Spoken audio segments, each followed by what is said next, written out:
I-V-M.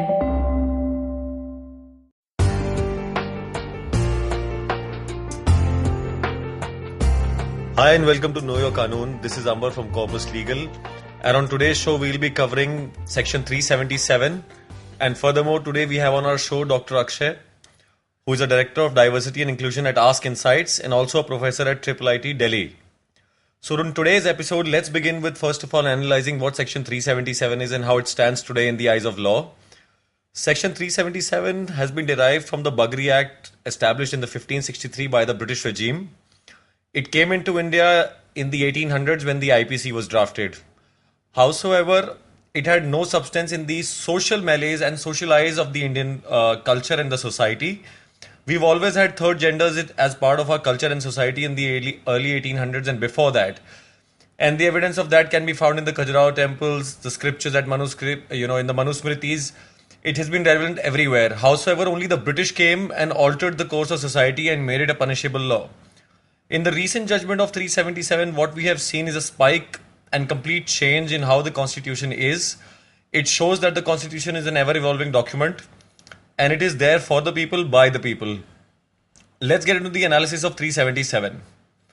377 used to say that any individual who involves in unnatural act of sexual intercourse would be penalized by the law and by the state. It was violative of Article 14, Article 19, Article 21 of the Constitution, which spoke about right to equality, right to dignity, and which was not at all within the ambit of what the law wanted to say. On which the Nas Foundation filed the petition, and ultimately the Supreme Court held it ultra vires of the Constitution and struck it down. Practically speaking, how much this is possible and what effect it has on the society can be seen with the amount of support it got. Let's take Dr. Akshay's view on the same. I am Dr. Akshay, and thank you, Amber, for introducing me. So I am a Director of Diversity and Inclusion at Ask Insights, and also a consultant psychologist. In context of section 377, what we have seen is how our law is outdated and how our constitution is trying to update the same. The archaic provisions are being changed. All of these sections in IPC, I would say not all but most, are not gender sensitive or gender equal, as we say. And by gender equality, I mean either of the genders do not have standing in the eyes of law. What we need to see is how these evolve. I'm handing over to Dr. Akshay to provide us with an insight as to how gender sensitivity exists in India and what is the position and the psychological evaluation of the same of individuals of this country. Right. So hi, Amber. Thank you for introducing me. And as a consultant of diversity and inclusion at major Fortune 500 organizations, I pretty much know the scenario of gender equality in organizations and the society around. So even though there is a lot of hype about sensitization and gender equality in the society and at workplaces, but the situation is still very grim because even though we talk about gender sensitization, but statistics say something else. So according to the World Health Organization, many other surveys done by Catalyst and McKinsey and Goldman Sachs, etc., the overall percentage of women CEOs around the world is 9%, and the overall percentage of men CEOs around the world is about 91%. And even though these same organizations have stated that the ratio of men and women at the middle organization, the middle management, is about 50% each, because if we see the scenario in the colleges and the universities, there are about more women than men who are going for higher education, as in the post-graduations with the master degrees, because men start working earlier than women, and women have a leverage over education in higher education. More women were into PhDs than men, which is the current scenario in India as of now. But yet, even though the middle management is full of women and the ratio is about 50% each, still the funnel starts decreasing as we go up, and the narrowing effect is seen as we reach the top management, with just 9% women which are left as CEOs. So where do these women vanish? The question is, if there are 50% women, about 45 to 50% women in the middle management, then where do they go? People might say that because women have challenges in their lifetime, which is getting married, having babies, work-life balance, family problems, because of which they leave work. But again, the statistics say otherwise, because the US Department of Labor and other organizations around the world have done this survey. Even the World Economic Forum did this survey, especially on India this time, and it said that there is no considerable correlation between women having babies and women leaving work. Which is, if you see that women leave an organization, and during their exit interviews, they state that the reason of leaving work is that they're having babies, or they're having difficulty at home. But that's just because they don't want to burn bridges. They don't want to seem as if they are against the organization, because who knows, you might meet that interviewer somewhere else in some other organization, and you don't want to burn bridges. So the same woman who had given the reason of having babies, you find her working in some other organization the next week. So where does the excuse of having the baby stand? This situation is probably because men make it hard for women to work in organization. And the law in India maybe is a little partial. And probably, Amber, you are the best person to enlighten us about how the law changes this now after this new act which has been passed. And probably you would be, being a lawyer, you would be able to enlighten us better. But so at Ask Insights, we are The Sole Rights of Men Are From Mars, Women Are From Venus, which is the world's bestseller book written by Dr. John Gray. And we have done a lot of research on this, that how women feel excluded at workplace. So it is not just the overt aggression towards women which hamper their productivity and inclusion context in the workplace, but it is also the microaggressions and subconscious biases against women which hamper them. So, Dr. Akshay, what we want to know from this purpose is, now as we were talking about the law, to which I'll come later on to, what in practical sense and in your personal experiences, sometimes there are very averse judgments. 377 and 397 regarding adultery have been struck down only recently. But previously, upon conviction, you see there is a lot of, sufferance to the whole family and also to the victim. So in those scenarios, societal pressure is such. The law is made basically on what our societal norms are and how our backgrounds are. In that sense, what do you feel India is as a country, and what have been your personal experiences? Right. So India as a country is still, I can't say that it is gender equal even after the laws, because law is something which is at the constitution level, but changing the mindset of people requires a lot of time, about years and decades, because people in India, the majority people in India belong to the middle class and belong to the rural areas, will belong to the parts of India which are not urbanized or probably not tier A cities. And changing their mindset. So I'll give you an example. So there was this person who came to me, and this person who came to me, he told me that why should women work? And I told him that if your daughter was educated and she went to 12, gave her board exams, you spend a lot of money on her college education, which now runs into about 20s of lakhs, and then she puts in a lot of effort, and then suddenly their in-laws tell her not to work. How would you feel? And he said, it's not a problem, because if women get more educated in our country, who would marry them? This was the actual argument which was given to me, because they said that men are not so educated in tier B cities, that they do some skill education and they start working. Whereas if we educate our women and if women start going for work, then they would not find a suitable match, which would become a big problem for the society, the parents, and even the society as a whole. Dr. Akshay, the other question which comes to the mind after all of this prelude discussion which we've had is, Japan is also a very developed country, and it is of course the pioneer in terms of economic growth, but still women are subjugated there. Similarly, on these lines, in India, we look at ourselves as an economic power, slowly rising to be on the zenith of everything. Do you feel that this gender inequality, is it because only of laws, or is it only because socially we have a different kind of a mindset and a cultural difference altogether, drawing comparison between Japan and India both?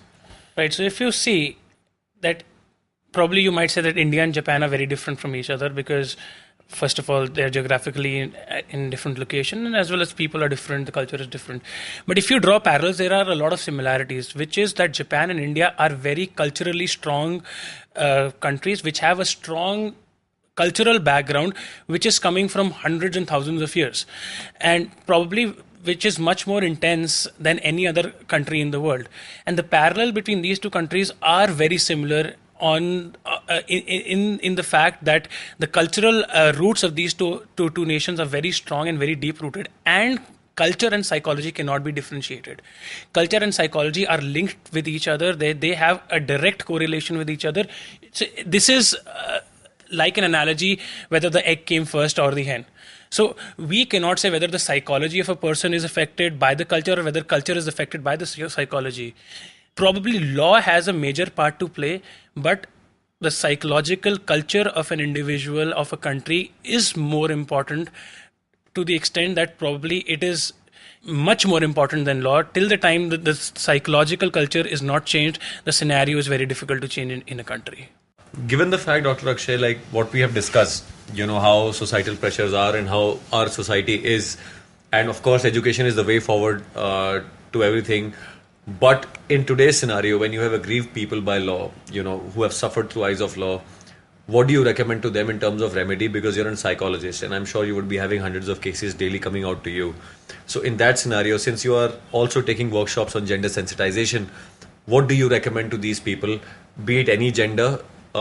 How do they go about it? How do they deprive themselves of this? And how do they make themselves, stand out in the society? Right. So this question is applicable not only to women, but for all genders, which is LGBTQ. Right. So lesbian, gay, bisexual, transgender, queer, and intersex. So these have different connotations and different definitions, but as an overall umbrella, this is for everybody, right? So even this is an intervention not just for people who belong to different genders, but also anybody who faces discrimination. Even to children, we explain this. When you face bullying at school, the first thing is you raise you raise your voice, you raise the cry for help, and as soon as you raise your cry for help, the person who's bullying you gets afraid of it. Similarly, the first thing that my suggestion would be a person should go to a psychologist first. When a person goes to a psychologist, there is a documentation which is prepared by the psychologist that the person is being mentally disturbed or harassed by somebody, which can be a proof in the court of law and even with the police and the law enforcements. After which a person should go and should raise a complaint in police stations or in special women's cells. There are various other organizations which support such causes, like the United Nations Development Program, UNDP. So United Nations Development Program very recently started an initiative called as the One Voice Forum, which brought together many organizations together. Ask Insights is one of them. Other organizations which are a part of One Voice Forum are United Nations Development Program, Ask Insights, Whirlpool, Genpact, IBM, Vodafone, PepsiCo, and many more, Airtel, many more multinational organizations, Microsoft being one of the leaders in the organization. In that forum, and these organizations together in the One Voice Forum chart out a strategy on how to reduce discrimination, how to reduce bullying, not just in workplaces but at the grassroots levels in villages and small towns. So you can approach these organizations, but the easiest is to approach the women's cell, and probably they can guide you the way forward. Also, I would say that education is the biggest enabler. So when you educate women and all other genders, you empower them, because education is the biggest enabler. Once you empower women, they know how to stand out. They have the confidence to raise their voice. And once a person is taught how to raise their voice, once a person is confident to raise a voice when being bullied, that person is a person who can find his or her own way. Because law and other enforcement can only help you till a point. You need to take the first step. And when you take your first step, you get the confidence to go all the way through. Another way which has been researched to be very effective, is to appoint male champions. Because women face discrimination from men at the end of the day, or other genders face discrimination from other genders, right? So when you appoint male champions to the cause, they make sure to educate other men or other people around them, and also drive the agenda with a certain force that people accept it. Like there's a common stereotype that women are bad drivers. This stereotype has been a brainchild of a man at the end of the day. If men themselves start to promote and debunk this particular stereotype, probably world would stop believing it, right? And this includes not only women but all other genders, because at the end, whichever gender it is which faces harassment needs to raise their voice, and to probably people from the other gender, from the opposite gender, can become their voice more confidently, to give these people a confidence to have a voice of their own. So, Dr. Akshay, towards the end of it, apart from psychological evaluations which you were mentioning and the remedies you mentioned and how people can approach, and people from all genders, including women, can approach, what are some of the things that you think, if induced in India, would make a difference overall to the societal and the cultural aspect, and would then be a supporting and a pillar strength for the law to also evolve and change, because that totally depends on societal pressure? Right. So research says, and this is the research which has been internationally published, and it's a scientific research, that digitalization is the biggest enabler, because when when the society is digitalized, it can see what's happening in the in other parts of the world, and what's happening in the other parts of the world is totally different, right? You no longer remain in your own small well. You can see that how empowered the other genders are in other parts of the world, which gives you hope as well as confidence to reach there. So this, the recent hashtag Me Too in India against sexual harassment, where people have come up with their own sexual incidences, the harassment incidences that have happened to them. Even the celebrities have come in front with stories like that. Is not an Indian cause at the end of the day. It started in the US and then it came to India, right? So now it is called as the hashtag Me Too India, whereas originally it was just hashtag Me Too. And this is all because of digitalization. This is Me Too movement is a social media movement. The social media and digitalization is one of the biggest enablers, which gives a sneak peek to the world. So Ask Insights is India's biggest diversity and inclusion firm, which brought the concept of diversity and inclusion in India about 15 years back, when diversity and inclusion was not even an agenda in the country. And today it has trained about 20,000 people across the country, which includes CEOs and CXOs of top organizations like Vodafone, PepsiCo, Airtel, Walmart, Flipkart, Microsoft, IBM, etc. We have joined hands with various top organizations like United Nations Development Program, etc. To be an enabler of diversity and inclusion in the country. We have the best partnerships around the world, which are Men of the Mars, Men Are From Mars, Women Are From Venus by Dr. John Gray, Barbara Annis, who is the originator of the concept of gender intelligence, and many other international collaborations like KuCross, etc. So you could visit us at www.askinsights.com. My personal email ID is Akshay, AKSHAY, Akshay at askinsights.com. My phone number is 9999801130. And think of diversity, think of Ask Insights. So as Dr. Akshay specifically mentioned about gender sensitization in India, let's have a look at the advent of law and how our total constitutions reeks of equality, but what is the real status of law in India? Modern societal homophobia was introduced to India basically by the European colonizers, and I reiterate it again and again because as part of our culture we always believed in equality to all genders. And Section 377, which is a 70-year-old or 80-year-old, as you say, archaic piece of legislation, was part of IPC because colonizers and the Christianity abhorrently did not believe in the concept of equal gender representation or same-sex marriage and so forth, so on. Now, if we look at, what the legal lens in India specifically seeks through, once this law came into picture, women per se, since India was a patriarchal society, got segregated into a separate group where she was considered to be a weakling. So let's take a look at how men, women, and the third gender stands in the eyes of law, the LGBT group, and what are their remedies and what they can do about themselves in the current scenario and how it is today and what the law has evolved into. Article 14 of the Constitution guarantees equality before law. Article 15 prohibits discrimination on the basis of religion, race, caste, sex, place of birth. Article 16 provides for equality of opportunity in matters of public employment. Now, in all these three articles, what is to be seen is, though they speak of in a very generic sense, equality, the most benefited section of society is basically men.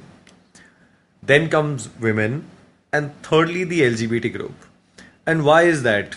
The socio-economic orientation of the country after the rule of British in the country, treatment of women as chattel or property. Thirdly, considering women to be of a lesser stature and value, and not at all considering people with LGBT rights at all to have existence in the country, are some of these scenarios and mindsets. Even Article 16, which talks about equal opportunity of employment, which is only public employment, does not guarantee you complete representation in the government departments. It only applies to public and state institution. No private institution falls under the ambit of this section, though it should. Coming to the point of authorities that have been created to ensure protection, let's take women into consideration first. Societally speaking, after Manusmriti came into picture and all the old manuscripts of law, women have always been considered to be dependent on parents at young age, husband in middle ages, and children in older ages. Now, this brings us to the whole mindset of the scenario that women are not free, they are considered to be weak, they are considered to be dependent and not self-sufficient. To ensure protection of women, laws which have come out, you take whether it is Dowry Act, whether it is, sexual harassment, or whether it is rape, all of these laws are only reeking of women being the victim here. Even the law of adultery reeks of victimization, and it has been struck down recently. What this gives us an instance into is that basically our laws even consider women as only chattels and properties and individuals who can only be victim and never the aggressor. That is the turning point. But were our legislators wrong in framing such a legislation? No, they weren't, because the socio-economic conditions in the country were such that these laws were to be in place. But they don't stand the test of time in today's generation. And what needs to be seen is the adequate relief is being provided.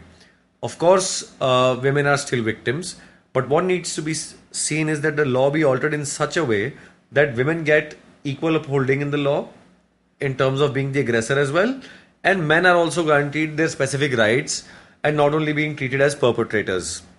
There have been a lot of bodies which have been set up in the country. If you look at the National Human Rights Commission, also if you look at National Commission for Women, both the things or both the acts or both the pieces of institutions talk about only one thing, which is monitoring that adequate steps have been taken, but they do not guarantee or bind the government by enforcing the equality law or for upholding the women's right.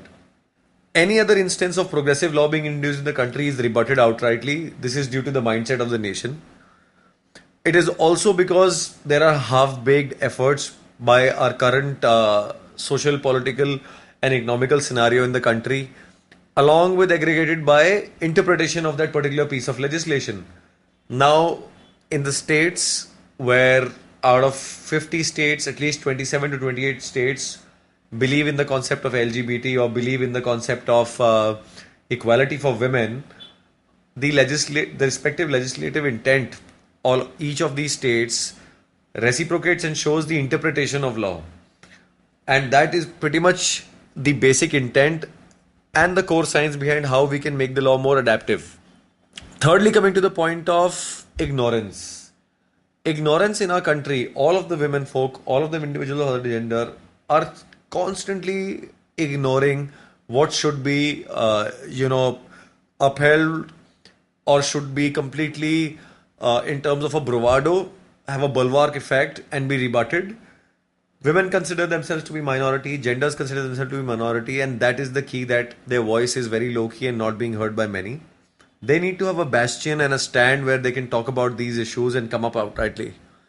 The famous case of Shah Bano, which all of us know under the Muslim Women Protection of Rights, and Divorce Act, which was there in 1986, which granted her the respite from being the wife of that particular individual and guaranteed all of those rights of maintenance which were there.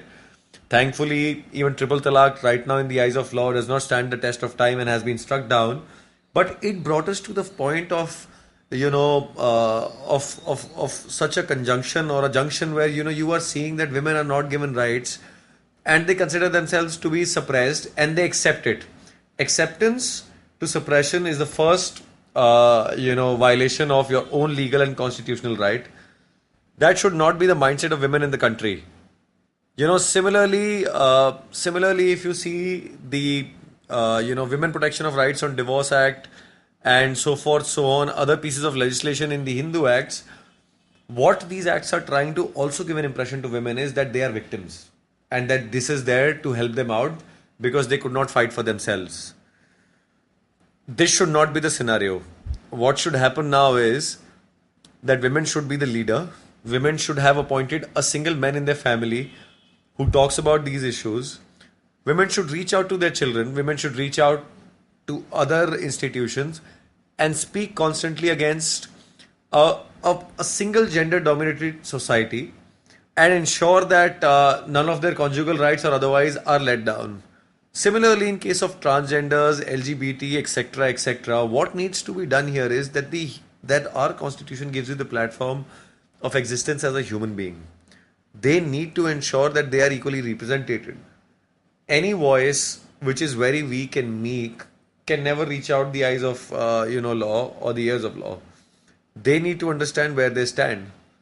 If you look at the laws which have been passed specifically for women ever since advent of the IPC and other pieces of legislation when the British left the country, they are specifically laws like Special Marriage Act, Dowry Prohibition Act, Equal Remuneration Act, Prohibition of Child Marriage Act, Indecent Representation of Women Prohibition Act, Hindu Succession Act, and so forth, so on, the amendments, Maternity Benefit Act. All of these acts, if you look at, are not guaranteeing her equal right. They are just safeguarding her against being abused. So the legislative intent will only change if the socio-economic reforms and how women also think about themselves goes out in the public, reaches the masses, and know what it is about. Most of the women in our villages, if you look at, do not know that they do not need to go to the police station between 6 a.m. to 6 p.m. Most of the women are not aware that they have equal rights in the property and the Succession Act looks after them. Most of the women also are not aware that in case of their FIRs not being heard, they have the full right to file a zero FIR, they have the full right to approach a magistrate. And these are some of the matters which are very common in the country. And it is not only education, it is for the women to believe in themselves, to have that confidence.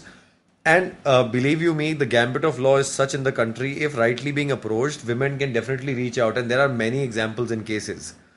So what one has to look out is to see what all remedies there are available. And there are lots of remedies available. And I have previously highlighted in one of my podcasts of sexual harassment what women can do to ensure their rights. Coming to the point of transgender and the members of LGBT community.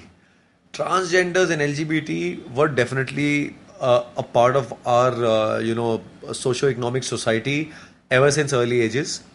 It was only during the British era, as I reiterate again, were they criminalized or not given their equal rights. Our constitution is enshrining and giving them equal opportunities. Gender neutrality is being spoken of in our constitution as of now. And section 377 has been struck down, and it's a huge relief for many of us. And it shows that the intent of the legislation is to ensure that. But what was the reason that this could not clearly be the case of gender equality, and why transgenders or LGBT could not have their rights? It was basically because of patriarchal domination in the country. Currently, what are the remedies which are available? Most of our members of the LGBT community and rights, since 377 has been struck down, have the right to approach as a human being, irrespective of what their genders are, the courts, the police. First and foremost, it is the police. You need to lodge an FIR. You need to ensure that the FIR is filed in time. Secondly, you have the right to approach the magistrates if the police is not looking after you. Thirdly, you should make it definitely public on a forum and ensure and voice out that you are an individual enshrined in the constitution and you have equal rights and nobody has the right to subjugate you. This is how it should be in terms of layering. But what happens in practical sense, and do our laws really speak of gender neutrality, is something that is completely different. I'll give you a small example, which was of Mr. Sushil Kumar Sharma versus Union of India, where it was completely upheld, that provisions which are there in our constitution are intended to be used as a shield and not as an assassin's weapon, termed to it as legal terrorism. And that is what has been happening in our country for all our legislations. You see, gender neutrality wherever there is in this world, there is less amount of crime. For example, in US, rape is a gender neutral crime. And hence the amount of rapes in that country are pretty less. I'm not saying that it is only the law, it is also the mindset. But this is definitely, enshrined in our constitution. Our erstwhile section 375 and the current 376 clearly state that only a man can commit the offense of rape on a woman. So all of the forms of rape by women on women, women on men, and men on men are outside its scope. It does not ever seek of that it should include, a part of it. Similarly, section 377, which was there, was the only one for male victims of sexual offenses. It clearly shows what the intention is. Look at section 497 and 498 of IPC. They propagate discrimination to the outermost level. And against both the genders. 497 treats women as their property. It says it's their chattel. It only allows the man to prosecute the other man. And the woman is considered as victim. She's nowhere considered anywhere as an equal right holder in that situation. And what about the right of the woman of the man who committed adultery? She has no right to prosecute against the other women against or with whom the adultery was committed. This clearly shows the rights and the limitations. So what I'm trying to say through this is that, law is not only based on interpretations and judicial systems. Law is also based upon how we stand today in eyes of, our societal trends and changes. What can bring this on is adequate information about your constitutional rights, reading of subjugated or a decent amount of judgments which are proclaimed by Supreme Courts. Until unless you help yourselves, the law cannot help any of the individuals. Awareness of each of the genders and their position today in under the Constitution and other areas of law, it would definitely help an individual come through this. Otherwise, there is no recourse. You see, another important part, where we see judicial activism come into picture is where the criminal law, amendment ordinance of 2013 was mentioning rape as, gender neutral. The rape was removed entirely. It was considered as a sexual assault. However, the women lobby acted towards the same and got it struck down. This has to be seen as a trend and a mindset. All of us need to work towards it collectively and ensure that, this is struck down. Coming to the point of whether gender neutrality is a good law or as a good initiative in India with our socio-legal culture and the so-called Hindutva and the so-called other rights and so-called other parties and everything said and done, each in their own sphere being right or each of their own sphere operating. I think India now is coming at the verge where all of us are kind of digitized. We have definitely reached that portion where at least some of us have some amount of education as part of our, upbringing, whether it is 2% or 3%. What we need to do is totally realize that how we take forward our rights by realizing and being part of the country as a citizen. Many of us deny the benefit of law by saying that it's a lengthy process. Let's not get into it. Let's try to use an influence. Let's try to take some other way out of it. Please do not do the same. Sit with your family, educate your members, have discussions over it. Ensure that you know your rights against police. Specifically, LGBT community, I would say, they should know what their rights are. They should know what humanitarian law in our country is. Hence, all of us working in a coaxial wheel can definitely help in advent of law. Thank you for listening to Know Your Kanoon. For more queries and questions, please contact me at contact@corpuslegal.in. Catch Know Your Kanoon every week on the IVM website or the app or anywhere you get your podcast from.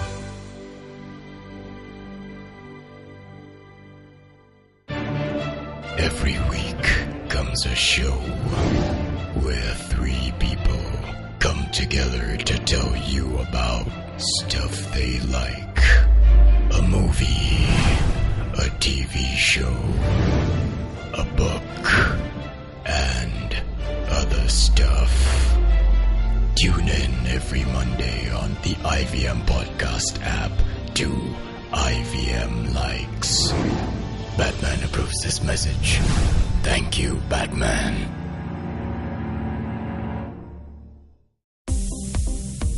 Have you gotten yourself a gym membership and shown up only a few times? Are long working hours cutting your fitness goals short? How about you change things a little? Even a small effort can make a big difference. and I'll tell you how and what exactly. Hi guys, I'm Coach Urmi, and on the Kinetic Living podcast, you can look forward to some interesting stories of people who have changed the way they look at fitness after their kinetic journeys. Episodes out every Wednesday on the IVM app, website, and anywhere you get your podcast from.